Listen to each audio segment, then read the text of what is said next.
Hey, come here. You guys come in here and take a look at this. We have to. Yeah, you want to look and see how this track bar bends and warps back and forth as we work that steering wheel. Well, any kind of movement in that track bar is going to translate into a loose feel in that steering wheel.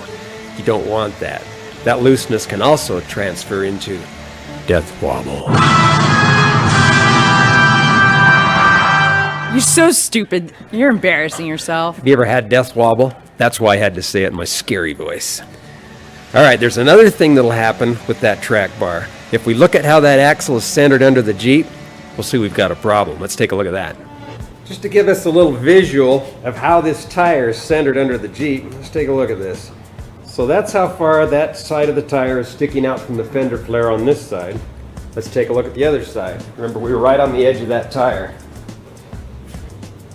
On this side, do the same drill here, and look at that. We've got like 1.5 inches sticking out. The tire sticking out of the flare on this side more. So that axle is actually no longer centered under the Jeep.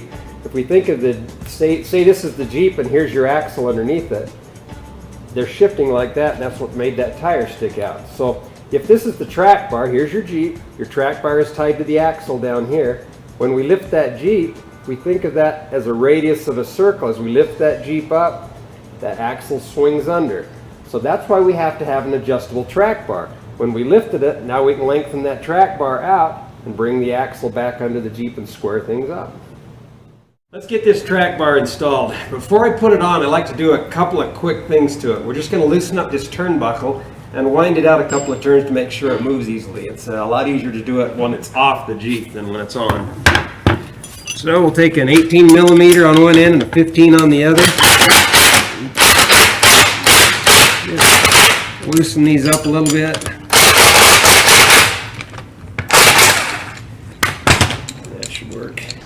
Now, as it turns out, it's probably just as easy to do this track bar on the ground as it is putting it up in the air, because we pretty much need to support the axle. Has a captured nut on the axle side. And on the other side, we're going to have to hold the nut on the back of that one. Just 21 millimeters.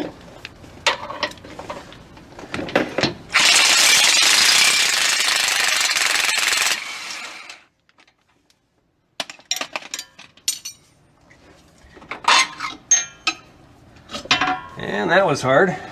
This is really a great visual. We've got the track bar off it. We just wanted to give you an idea of what that track bar's job in life really is. Go ahead, Emily, and just turn that wheel back and forth. You notice how the axle, the tires are hardly even turning at all, but that body is just shifting from side to side.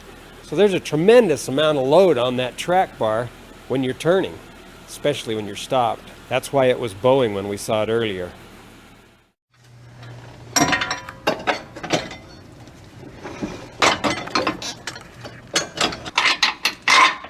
There's really only one way this can go on. You're going to have the bend end to clear the diff on that side.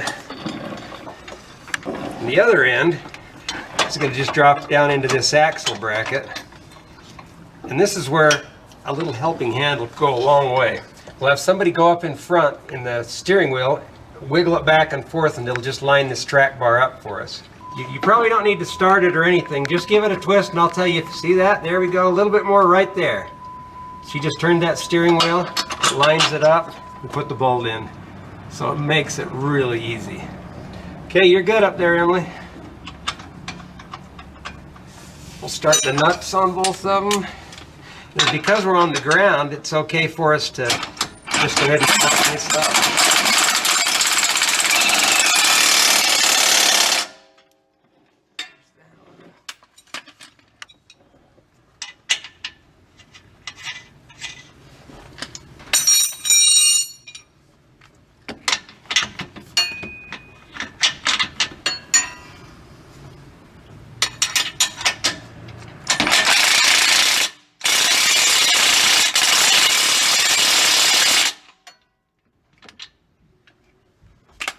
Well, that's pretty much it. All we need to do is adjust it. To do that, this adjusting sleeve, we'll be able to turn it just by hand here with those clamps out of the way. And it's kind of an interesting thing with these. You can turn them and all of a sudden it'll get real easy to turn. when it gets easy to turn, your track bar is pretty much in the neutral position, and that axle is going to be really pretty close to being centered. So I'll just turn them until I feel it starting to get hard again. There we go, just got all easy. And then I'll just stop, and we'll go out and measure it, make sure we're squared up. We're just going to measure between the frame and some point here and decide if our frame is square with this tire. So we're just, there's top of that speed bump's a good spot. We're just going to catch it on his right there. We'll measure out to this tread on the tire. So there's different lugs. We're on the most outer tread, and it looks like we're, 15.5 inches there. Yeah, 15.5. Go measure the other side. Okay, we picked the same spot on the Jeep, and you could measure off the tower anywhere you want, just same spot on both sides. Then we come out here, we've got the outermost lug on that one. We're at 16.25 on this one. So we've got a little bit of movement to do. Nobody told me there was going to be math in this. Okay, here we go. Okay, just keep adjusting until you get the same measurement on both sides and that axle's centered. Okay, we're just going to tighten up the clamps on our adjusting sleeve. What we do want to make sure is that we don't have these guys positioned so that they'll make contact with the shock. When the axle compresses or goes up, there's going to be some movement here. So just put them up out of the way. They're not going to tag your control arm bracket here. We want to have easy access for our air tools or our electric impact. We'll just tighten them up. One other thing.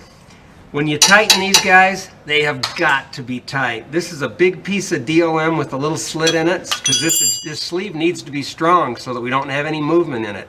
But you've got to tighten these things, so just really crush them. Don't be afraid to get all over it. The last step we need to do is to just straighten our steering wheel. It's really a pretty easy process. We just got this turnbuckle here with 15mm nuts on it. What we're going to do is straighten the tires to the rear tires and just get it so it looks like it's going straight down the road. Then we're just going to do a quick preliminary set with this.